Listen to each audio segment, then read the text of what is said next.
Բարև ձեզ, Ստեփան Գրիգորյան YouTube-յան ալիքի մասնակիցներ։ Ողջունում եմ ձեզ բոլորիդ։ Այսօր փետրվարի 15-ն է։ Վերջի 2 օրը ես շատ զբաղված էի, դա էր պատճառը, որ չէի մտնում եթեր։ Մենք շարունակում ենք մեր աշխատանքը, գրեթե ամենօրյա մեր հանդիպումները։ Ուղղակի ամսի 13-ին եւ 14-ին փետրվարի շատ զբաղված էի, շատ կարևոր միջոցառման էի մասնակցում, դրա մասին այս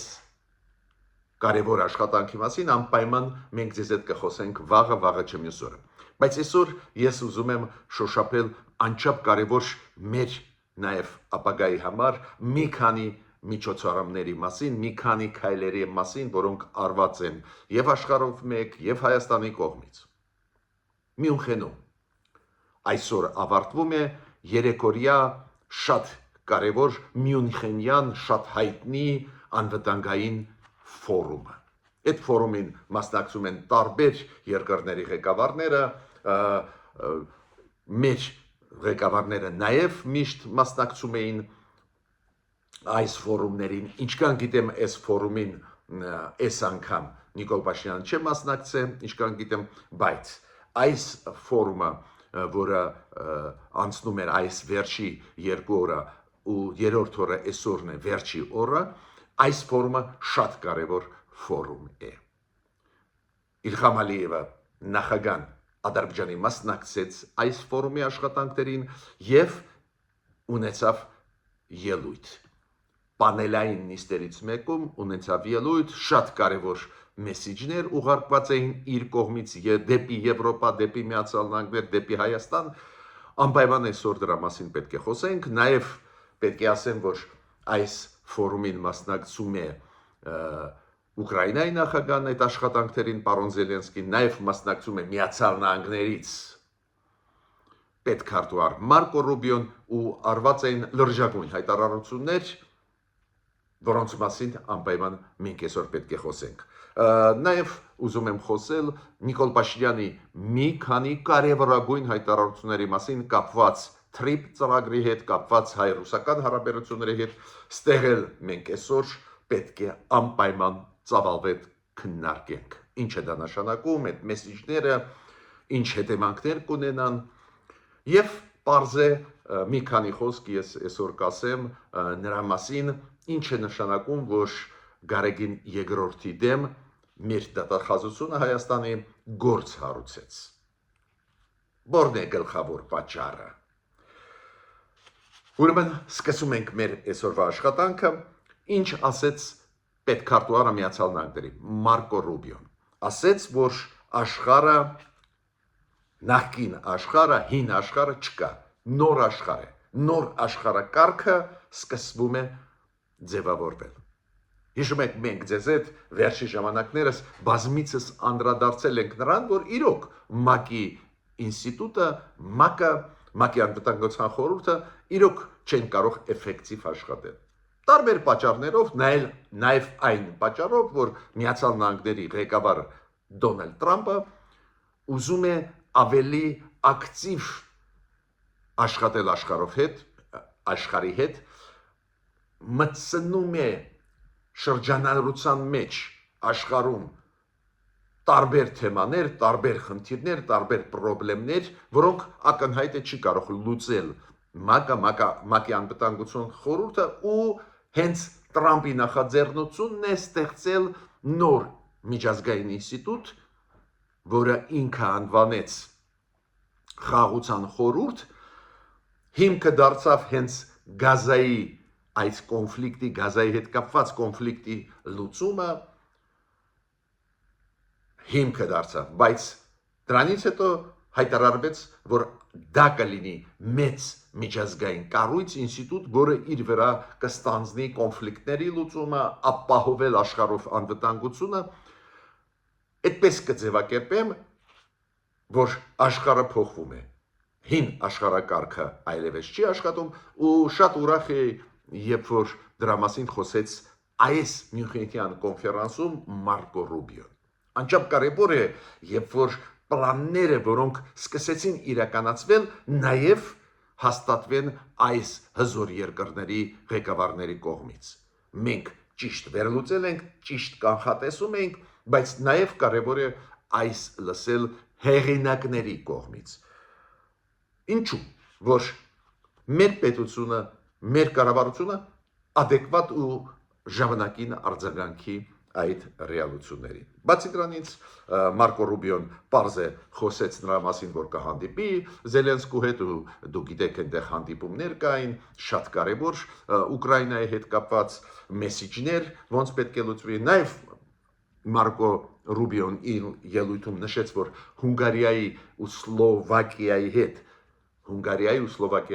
իրանք բանակցություններ պետք է վարեն, որ իրանք այլևս չառնեն գազ Ռուսաստանից։ Դուք գիտեք, Հունգարիան ու Սլովակիան բավական կոշտ դիրքորոշում ունեն, բավական պրոպուտինյան, ու ամերիկացիք ասացին, մենք կաշխատենք իրանց հետ այդ հարցերը կարգավորելու։ Պարոն Ռուբիոն նաև զգուշացրեց, որ պայմանավորվածության եկան իրանք Ռուսաստանի հետ եւ Ուկրաինայի հետ, որ Ժենևում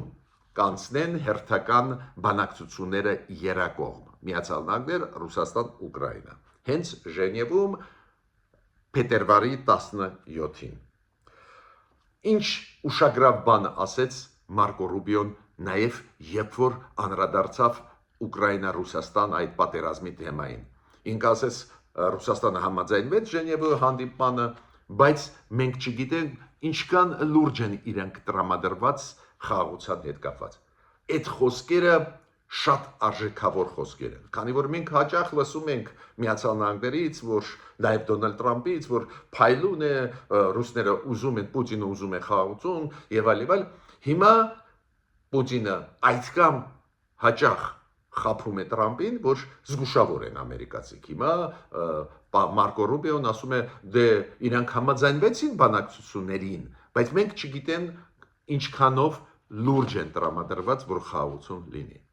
Այն ասեցին, ինչ ասում է անընդհատ Զելենսկին, որ ինքը չի հավատում, որ Պուտինը ուզում է խաղաղություն, ու մենք փորձագետներս նաև հաճախ ասում ենք, մենք չենք տեսնում ցանկություն Ռուսաստանի կողմից։ Ես համարում եմ այս Մարկո Ռուբիոյի եւ ելույթը Մյունխենյան կոնֆերանսում եւ այդ մեսեջները անչափ կարեւ նաեւ մեզ համար։ Այդ բացում է փակագծերը, բացում է պլանները Միացյալ Նահանգների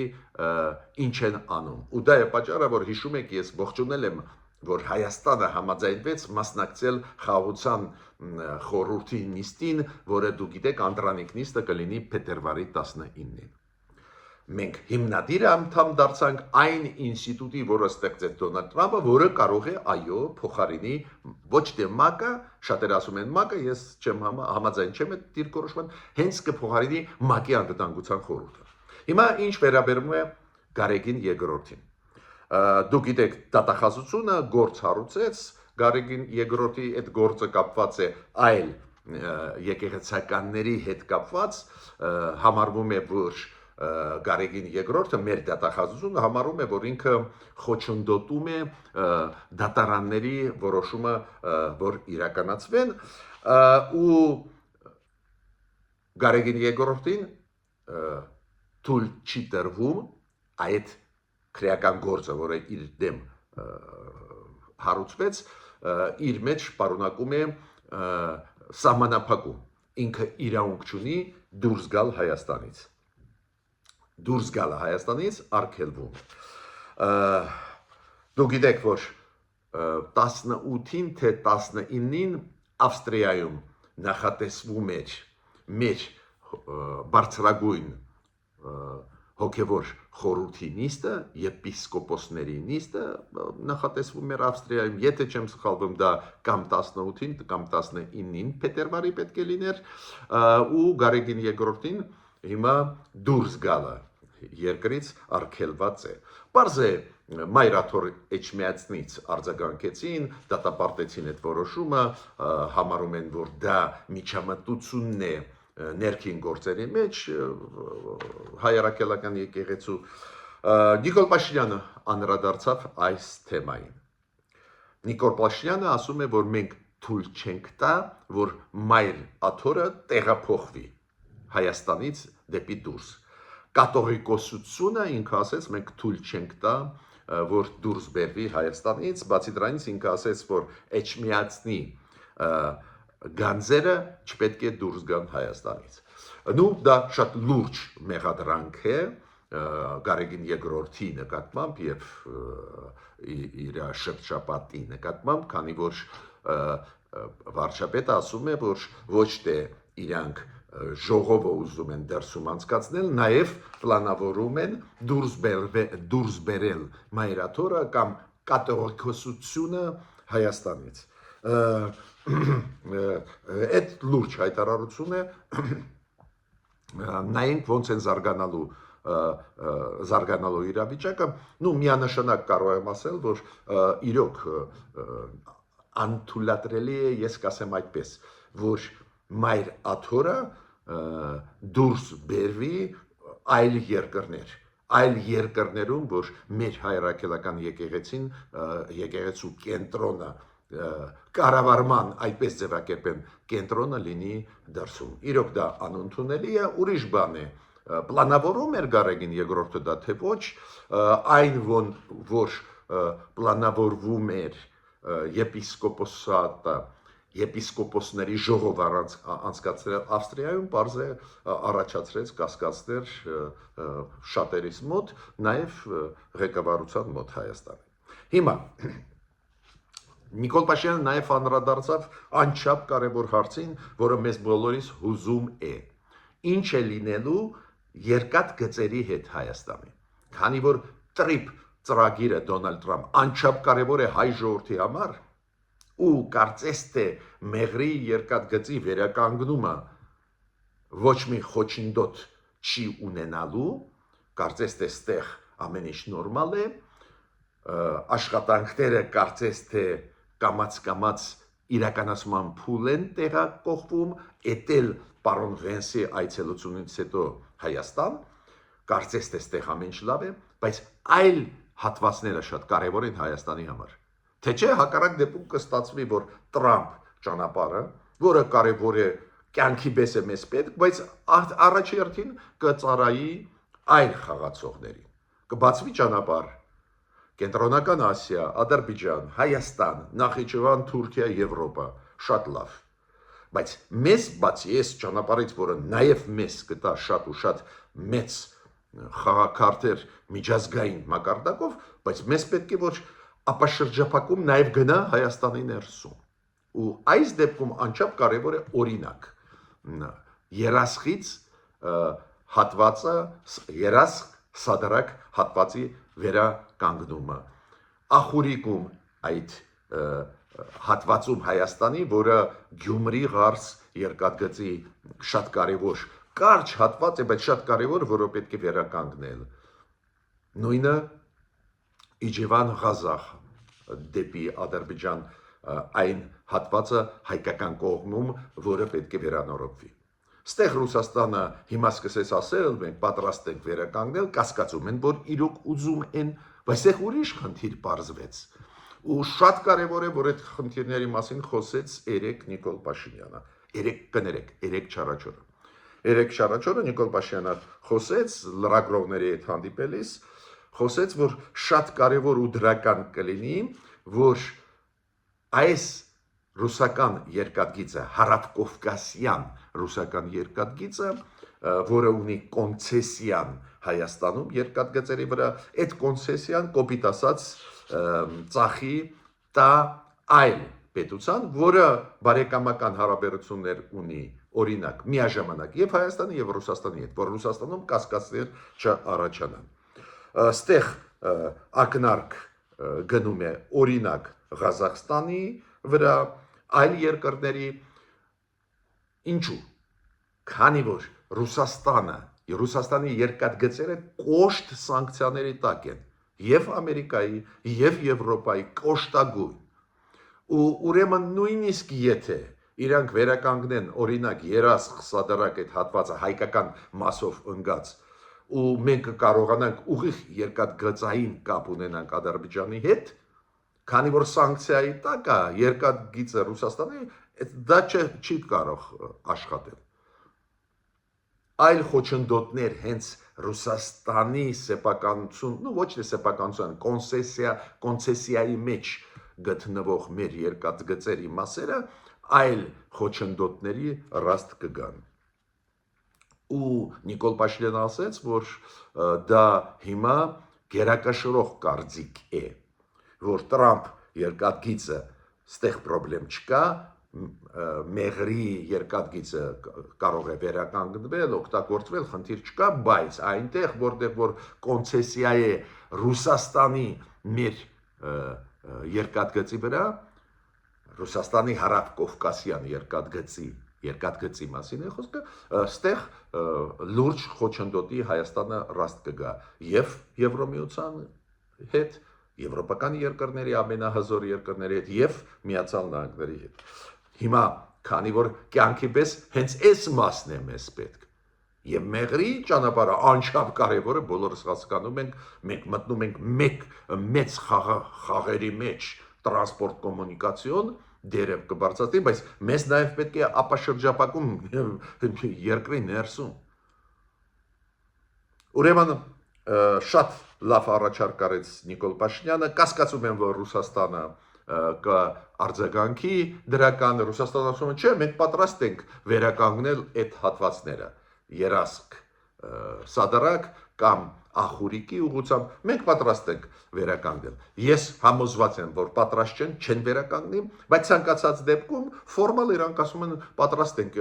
ինչ քայլեր պետք է անենք։ Հիմա Նիկոլ Փաշինյանը ասում է, որ ստեղ խնդրեմը նրանում չի, դուք կվերականգնեք, թե ոչ։ Մենք նախկինում մտածում ենք, որ գլխավոր խնդրեմը դա է, հիմա մենք հասկացանք, որ մեր գործընկերները այդ երկաթգծային ապաշրջապական process-ներում, նաև այդում Եվրոմիությունը, նաև այդում Միացյալ Նահանգները, այլ գործընկերները ունեն խնդրեմ։ Դրա հետ, որ ռուսական երկաթգծերը կոշտ սանկցիաների տակ են։ Բացառվում է, որ մեզ հետ համագործակցության։ Անչափ կարևոր հարց բարձրացրեց Նիկոլ Փաշինյանը, ողջունում եմ, որ բարձրացրեց, բայց դա պահանջում է լուծումներ, շատ արագ, շատ էֆեկտիվ։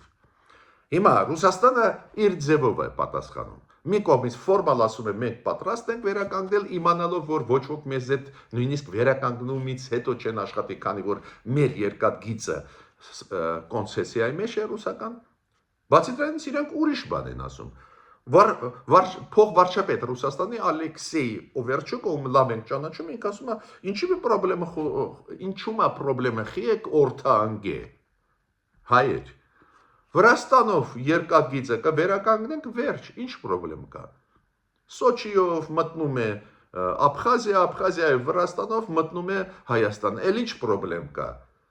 Էլ ինչու՞ս է պետք օրինակ այն, որ Ադրբեջանը տալիս է ձեզ իր երկաթգիծը, որ ռուսական ապրանքները Ադրբեջանով, Վրաստանով գան Հայաստան, ինչու՞ս է դա պետք։ Այլ տեղերում ինչու՞ս է պետք բացել երկաթգիծը, ասենք, չգիտեմ, սադարակ դեպի երասք դեպի սադարակ։ Ինք ասում են ինչու՞մ է խնդրեմը։ Հեսա մենք Վրաստանի ճանապարհը կբացենք երկաթգիծը ու վերջ։ Շատ հետաքրքիր է, որ մեզ մոտ նախկին նախագահներից մեկը պրոռուսականներից մեկը հայտարարեց, որ այո, դա շատ ռեալիստական է այս աբխազական երկաթգծի բացումը։ Հիմա ինչքան ռեալիստական է դուք հիշում եք, այս 20-30 տարի ես մենակ լսում եմ դա, որ բացվի երկաթգիծը, Վրաստանը ասում է չի բացվի, մեկ տարածքով պետք է գնա։ Ոնց դուք առանց մեծ դա լուծում եք։ Հիշում եք նախկինում էլ այդ քննարկվում էր նախկինների ժամանակ հաճախ, դա խաբեություն է։ Այս է իսկական պատասխանը Ռուսաստանի Նիկոլ Փաշինյանին։ Ռուսաստանը ասում է, հա, դու ուզում ես, ստեղ մեզ հետ չեն ուզում աշխատել։ Ոչ, մենք չենք տա կոնցեսիան Հայաստանի երկաթգծին, չենք տա այլ երկրներին, բարեկամ Հայաստանին եւ Ռուսաստանին։ Չենք տա։ Մենք կշարունակենք աշխատել, բայց չեն ուզում եվրոպացիք աշխատել, խնդրեմ չկա, մենք կբացենք Վրաստանով այդ աբխազական երկաթգիծը։ Ինչը ուղղակի խաբեությունն է բաց։ Ես համոզված եմ, որ Այս նախկին նախագաներից մեկը, որ ասեց, հա, դա ռեալիստական է բացել այդ գիծը, հենց պրոռուսական այդ գծի կողմնակիցն է, որ մենք չապաշրջափակվենք անկախ Ռուսաստանից։ Չունենանք Ադրբեջանի հետ ուղիղ երկաթգծային կապ, չունենանք ուղիղ երկաթգծային կապ Թուրքիայի հետ։ Պատասխանները ստացանք, ուզում եմ զգուշացնել մեր կառավարությունը Ռուսաստանից։ Ուրեմն պետք է կառավարությունը մտածի ինչ հստակ քայլեր պետք է արվեն, ոնց սկսենք օտարել այդ հատվածները Ռուսաստանից, որ կարողանանք օգտագործել մեր երկաթգծերը մեր օգուտ Հայաստանի։ Հիմա Ալիևը հանդիպեց Իլհամ Ալիևը նախագահ Ադրբեջանի հանդիպեց Մյունխենում Զելենսկու հետ։ Բացի դրանից Իլհամ Ալիևը իր ելույթում պանելային ելույթներից մեկում այդ պանելային ելույթը կապված էր տրանսկասպիան այդ ծրագրի հետ կապված էր անվտանգության հետ տարածաշրջանային այս պանելային ելույթում ինքը ասեց որ ինքը շատ բացասական է գնահատում այն փաստը, որ Ռուսաստանը ռմբակոծելով Կիևը 3 անգամ փաստորեն ռմբակոծեց նաև Ադրբեջանի դեսպանատուն Կիևում 3 անգամ։ Նու վերջինը պատմությունը եղավ անցած տարի նոյեմբերին։ Ու ինքը ասում է Ալիևը պատդում է, որ դա նպատակաուղղված է արվել այդ ռմբակոծությունները Կիևի նաև մասամբ հասան Ադրբեջանի դեսպանատանը գտնվող Կիևում։ Շատ լուրջ մեղադրանք Ռուսաստանի։ Բայց ես կարող եմ բացել փակագծերը, ինչու դրա մասին խոսեց Մյունխենում Իլհամ Ալիևը։ Իլհամ Ալիևը այդ մեսեջը ոչ թե Ուկրաինային էր ուղարկում, ոչ թե այլ խաղացողներ, ուղարկում են Եվրոպային։ Այդ դուք իմ նկատմամբ վատ եք, բայց տեսակ Ռուսաստանը ռմբակոծում է իմ դեսպանատուն Ուկրաինայում։ Դες ես էլ եմ զոհ այս պատերազմում։ Ես էլ ստանում եմ բացասական այդ պատերազմից։ Եվրոպայում փապկացնել դիրքորոշումը Ադրբեջանի նկատմամբ այլ հարցերի պատճառով։ Ռուսաստանը պարզ արձագանքեց, այդ ինչ էր ասում Իլհամ Ալիևը, Ռուսաստանի արտգործնախարարությունը հանդես եկավ հայտարարությամբ, որ այդ ինչ է ասում Իլհամ Ալիևը, ոչ մի միտումնավոր ռմբակոծություններ չեն լինում, մենք նպատակաուղղված ռմբակոծում ենք Կիևում նաև այդ թվում ռազմական օբյեկտներ, դժվար է ասել որն են ռազմական օբյեկտները, երբ որ Կիևում ռմբակոծում են էլեկտրոցանցերը, դա ռազմական օբյեկտներ չեն։ Բայց ինչ եմ ուզում ասել, իրանք արձագանքեցին, ինչ է ասում Իլհամ Ալիևը։ Ինչ եմ ուզում ասել։ Իլհամ Ալիևը այս մասով ելույթի իր ուզածին հասավ։ Եվրոպան տեսնում է, երբ որ Ռուսաստանի հետ ինքը սրում է հարաբերությունները, Ռուսաստանն էլ իրան հարվածներ է հասցնում,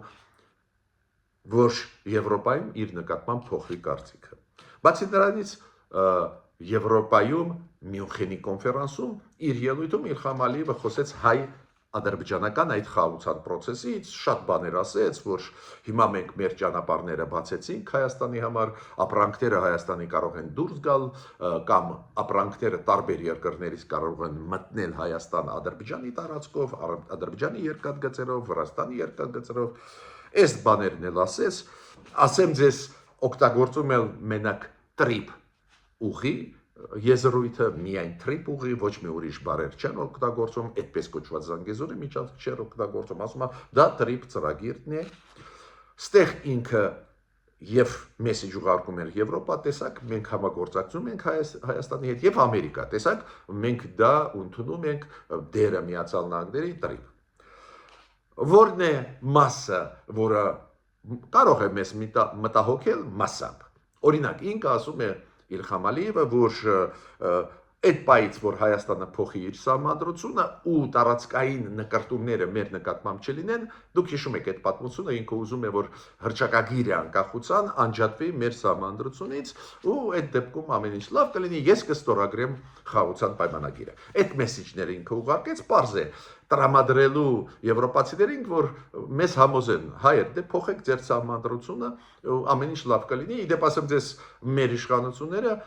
մարտ ամսին կհրապարակեն մեր նոր սահմանադրության նախագիծը։ Կասկած ես չունեմ, որ նախագծում չի լինի հղում անկախության հռչակագրի վրա, փաստորեն ուղղակի անուղղակի ստեղ բավարարում ենք մենք պահանջը Ադրբեջանի, ու ես կարծում եմ այդպես էլ կլինի, բայց ինչու դրա մասին խոսեց Իլհամ Ալիևը։ Քանի որ հիմա աշխարհը ինչ ասում, տեսակ Հայաստանը իր կողմից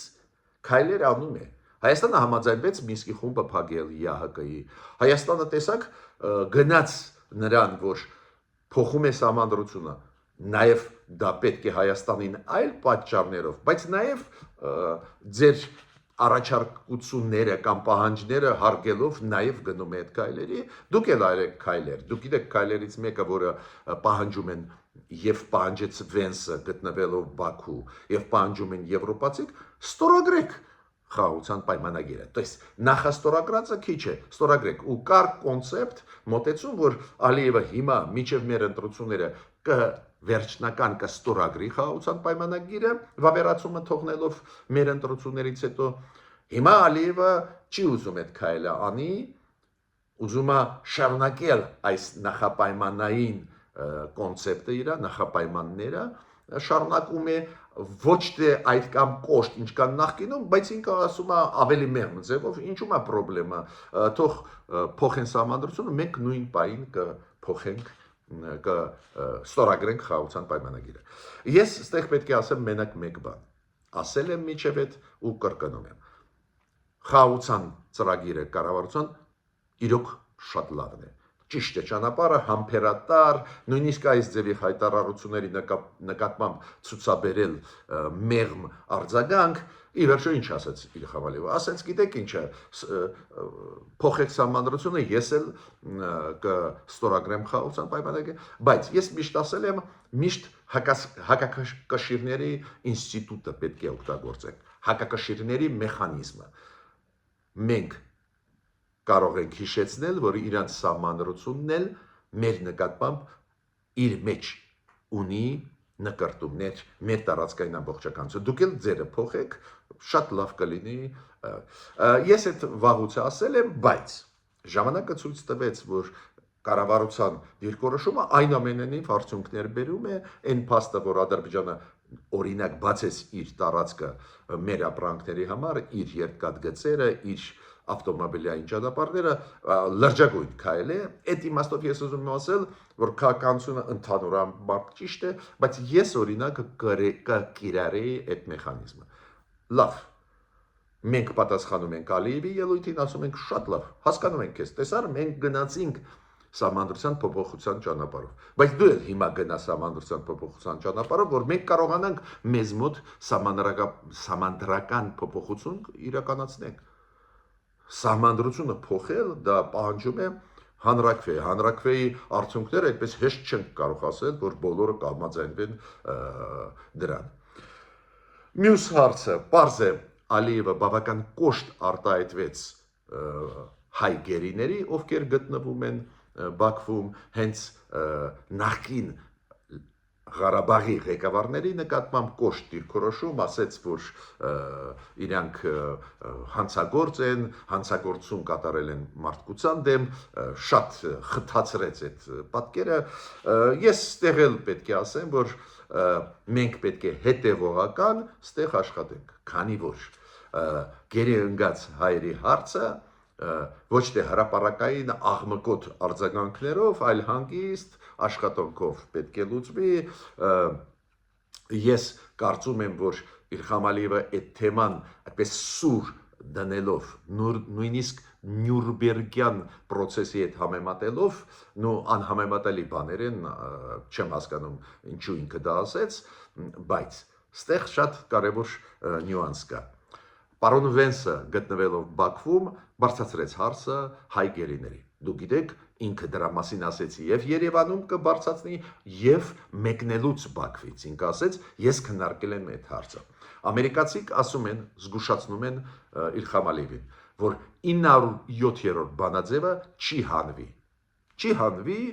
ինչի երազում է Ալիևը։ Ինքը ուզում է, որ այս սահմանափակումները կապված Ալիևի քաղաքականության, Ադրբեջանի քաղաքականության, Ղարաբաղի նկատմամբ մտցված Եվրոպայում եւ Ամերիկայում, որ դրանք հանվեն, բայց Վենսը ասեց, որ իրան որ պետք է ազատ արձակվեն այդ գերիները, առանց դրա այդ չի կարող լինել, դա է պատճառը, որ պարզ է, որ Իլհամ Ալիևը դժգոհ է այդ քննարկումից, այդ ճնշումից, ու հենց դրա պատճառով ինքը ասեց, որ բայց իրանք փորձում էր բացատրել, որ այդ գերիները հանցագործ են, ոնց ես կարող եմ, բայց գիտեք, միջազգային կա խաղի կանոններ, նաև հումանիտար հարցեր լուծելու ու դուրս են գալիս կոնֆլիկտային գոտուց լուծելով հումանիտար հարցերը, այլ ոչ թե բարդացնելով։ Ու պարզ է, որ Ալիևը շատ էլ լավ հասկանում է, որ միջազգային խաղի կանոնները փոխվում են, հենց Ալիևը իր ելույթում ասեց, որ միջազգային խաղի կանոնները փոխվում են, բայց խնդրում եմ չօգտագործել ուժը չպետք է ծնի իրավունքը, ուրեմն երբ որ ինքը մեր դեմ կիրառում էր ուժ, ինքը ասում էր դա օրինական է ուժ կիրառելը, հիմա երբ որ իրան ճնշում են, ինքը ասում է մի օգտագործի մեզ դեմ ուժ, ես նկատի ունեմ քաղաքական, դիվանագիտական ճնշում։ Այդ հատուկ ես մանրամասն ներկայացրեցի Իլհամ Ալիևի դիրքորոշումները ասածը, գիտեք ինչու, քանի որ ինձ համար շատ կարևոր էր, ոնց է ղեկավարությունը Ադրբեջանի այն ռեալություններին, որոնք նոր ռեալություններ ձևավորվում են արձագանքում են, քանի որ հասկանում են, որ պրոցեսները բավական բարդ են գնում, պրոցեսները զարգանում են, այդպես չի, որ միայն իրանց օգտին։ Դա է պատճառը, որ ինքը փորձում է բացատրել, մեսիջներ ուղարկել Եվրոպային, մեսիջներ ուղարկել ամերիկացիներին, որ իրենց դիրքորոշումը Ադրբեջանի նկատմամբ մեղմանն է։ Ես ավարտեցի իմ ելույթը, մինչ նոր հանդիպումներ։